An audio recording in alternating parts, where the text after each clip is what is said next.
Hello friend, नमस्ते और आपका हर पल मंगलमय होगा। जैसे हम सबको पता है कि ये है गर्मी का सीजन, पसीने का सीजन और हम लोग सभी अपना बहुत ध्यान रखते हैं कि हमें अपने शरीर पे पानी की मात्रा बनाए रखना चाहिए। हमें वाटरमेलन खाना चाहिए, हमें जूस पीना चाहिए, गन्ने का जूस, मौसमी शेक्स हो गए। हम कंटिन्यू चाहते हैं कि अपने शरीर में हम पानी की मात्रा कंटिन्यू बनाए रखें। लेकिन जब बात आती है उसी पानी की जो हमें गर्मियों में बहुत ज़रूरी होता है, तो उसके बारे में सोचना हम कहीं ना कहीं भूल जाते। तो बात करते हैं उस पानी की जो हमें रेगुलर हम अपने लिए पीते हैं, अपनी प्यास को बुझाते हैं, कहीं से थके हुए आते हैं, उस पानी को हम पीते हैं, अपना जूस जिस पानी से हम बनाते हैं और जिस पानी से हम अपना मिल्क शेक बनाते हैं।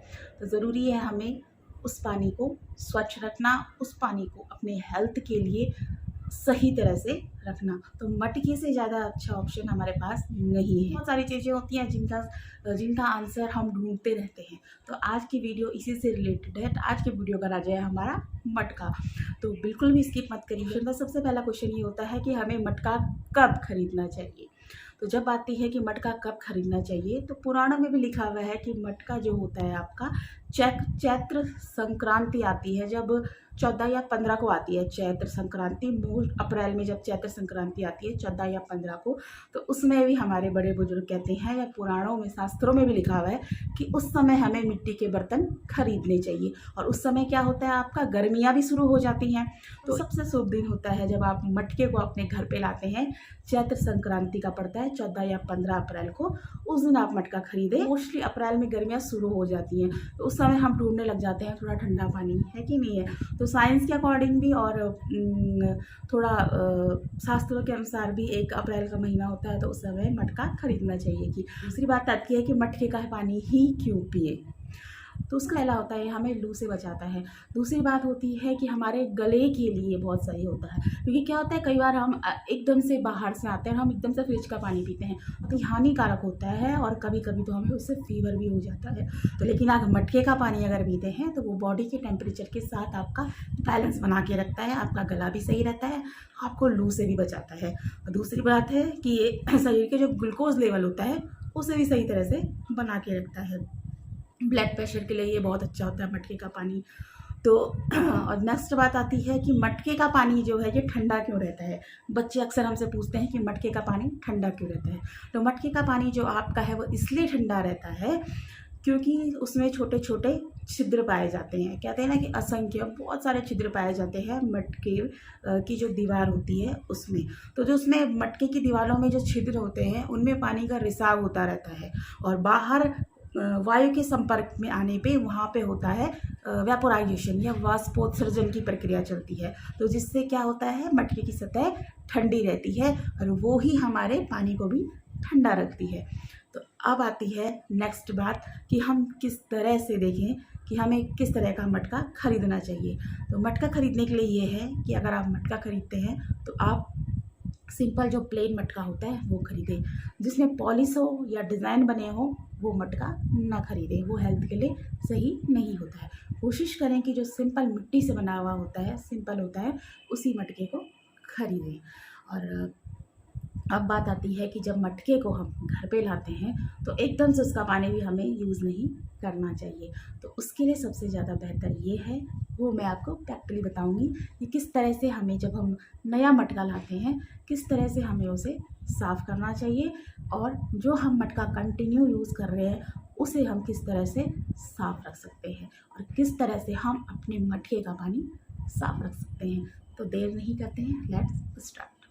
तो जब भी आप घर पे नया मटका लाते हैं, आजकल तो तरह तरह के मटके हैं, मटके या सुराही का आकार का जो भी बर्तन आप मिट्टी का लेते हैं अपने लिए ठंडा पानी रखने के लिए, तो सबसे पहले उसे आप अच्छी तरह से वॉश कर दें पानी से। मतलब अच्छी तरह से उसे गीला होना चाहिए अंदर की तरह से और बाहर की साइड से। और ये हमेशा ध्यान रखें कि कभी भी मिट्टी के बर्तन को हाथ से अंदर की साइड से हाथ से साफ़ ना करें डायरेक्टली, किसी कपड़े की सहायता से आप उसे साफ़ कर सकते हैं। तो यहाँ पे पानी से अच्छी तरह से साफ़ होने के बाद रात भर के लिए आप मटके को, सुराही को, जो भी बर्तन है उसे रात भर पानी से भर के रख दीजिए, ढक्कन लगा के, और ढक्कन में भी पानी रखिए। और हो सके तो समय टाइम टाइम पर इसको थोड़ा थोड़ा गीला करते रहिए। और सुबह इसको अच्छी तरह से धो लीजिए अंदर और बाहर की तरफ से कपड़े की सहायता से। अंदर आप इसे हाथ की सहायता से बिल्कुल भी न धोएं। और अच्छे से क्लीन करने के लिए आप पानी में नमक मिला के इसे आप बर्तन में डाल दीजिए। और इसके बाद भी इसे आप हाथ से साफ़ नहीं करेंगे, इस तरह से हिला के या कपड़े की सहायता से आप चारों तरफ इस पानी को अच्छे से लगाइए और उसके बाद इसे साफ़ कर दीजिए। और इस नमक के पानी को गिराने के बाद आप दोबारा इसे अच्छे से पानी से साफ़ करके बर्तन को पूरा पानी से सही तरह से भिगो के इसे सुखाने के लिए रख दीजिए। और उसके बाद इसे आप आराम से ये तो थी मटके की, जब आप नया मटका लाते हैं तो इसे किस तरह से साफ़ करें आप। लेकिन जो आप नया मटका रेगुलर यूज़ करते हैं या तो डेली लाइफ पे हम यूज़ करते हैं, उसे हमें किस तरह से क्लीन करना चाहिए। तो यहाँ पे कम से कम हफ्ते में एक बार ये प्रोसेस ज़रूर करें, जो मैंने आपको बताया था कि पानी मटका या बर्तन खाली हो जाए तो उसमें नमक का पानी, आप नमक को पानी के साथ मिला के आप मटके में रख दीजिए और हाथ से कभी भी साफ़ ना करें। ये देखिए, इस तरह से आप पानी को कपड़े की सहायता से मटके के दीवालों में अच्छे से क्लीन करेंगे। ये देखिए, कपड़े की सहायता से, क्योंकि इसमें पोर होते हैं। अगर हाथ से साफ़ करेंगे तो आपके वो जो छिद्र होते हैं ना, उनके लिए ये बिल्कुल सही नहीं होता है। तो इस तरह से कपड़े से साफ़ करिए। बाहर भी आप अच्छे से इस पानी से साफ़ कर सकते हैं और ये सबसे बेस्ट तरीका है डीप क्लीनिंग का। कम से कम वीक में एक बार आप ये ज़रूर करें। और अगर नमक के साथ साथ इसको आप नमक की जगह आप सेंधा नमक का भी यूज़ कर सकते हैं, क्योंकि ये भी सब जगह अवेलेबल होता है घरों में। और अगर सेंधा नमक नहीं है तो इसके बाद आता है आपका नींबू। ये सबसे बेस्ट ऑप्शन है, नींबू। आप मटके में थोड़ा पानी डाल दीजिए। उसके बाद मैंने एक नींबू लिया है को निचोड़ के, और जो इसका छिक्कल है उसको भी आप मटके में डाल दीजिए। इसी तरह से दूसरा भी आप निचोड़ के अच्छे से इसको भी मटके में डाल सकते हैं। और थोड़ा 5 मिनट के बाद आप देखिए, फिर से मैं हाथ यूज़ से साफ़ नहीं करूँगी, मैं कपड़े से इस पानी को मटके की दीवार के चारों ओर अच्छी तरह से मैं इसको साफ़ कर रही हूँ पानी से। और इसी को आप बाहर से भी अच्छे से साफ़ कर सकते हैं, देखिए इस तरह मटके में। और this is the best option कि आप किस तरह से मटके को साफ़ कर सकते हैं। और इसके बाद इसके छिद्र भी खुल जाते हैं अच्छे से, पोर, और वेपोराइजेशन भी अच्छे से होता है और पानी भी अच्छे से ठंडा रहता है। तो इस तरह से क्लीनिंग करने के बाद मटका पूरी तरह से तैयार है, चाहे वो नया हो चाहे पुराना हो। अगर इस तरह से क्लीनिंग होती है तो मटका के जो मटके में जो आपके छिद्र होते हैं, वो पोर होते हैं, वो खुल जाते हैं और मटका पूरी तरह से साफ़ होके दोबारा ठंडा पानी करने के लिए पूरी तरह से तैयार हो जाता है। तो ये देखिए, अब आप इसमें पानी भर के ठंडे पानी का आनंद ले सकते हैं। क्वेश्चन आता है कि जो पानी होता है उसे किस तरह से हम ठंडा रखें। तो कई लोग कॉटन का कपड़ा रखते हैं, कई जो दर्री होते हैं वो रखते हैं, लेकिन उसमें भी एक प्रॉब्लम है। अगर आपके यहाँ ज़्यादा गर्मी नहीं होती है, आप ड्राई एरिया में रहते हैं, तो वहाँ तो आप कपड़े को लगा सकते हैं या दर्री का लगा सकते हैं। लेकिन अगर आप वहाँ ऐसी जगह रह रहे हैं जहाँ बहुत ही ज़्यादा ह्यूमिडिटी होती है, या फिर बहुत ही ज़्यादा पसीना होता है, या तो बहुत ही ज़्यादा चिपचिपाहट वाली गर्मी होती है, तो वहाँ पे अगर आप मटके को कपड़े से ढकते हैं तो फिर उसमें जम्स होने की 100% पॉसिबिलिटी होती है। क्योंकि लेकिन डेली मटके को साफ़ करना है, डेली इसमें नया पानी भरना है। तो अगर आप इस तरह से रेगुलर इसे साफ़ कर रहे हैं, वीकली आप इसे सोडे से, नमक से या नींबू से साफ़ कर रहे हैं, तो पानी मटके का खुद ब खुद ठंडा होगा।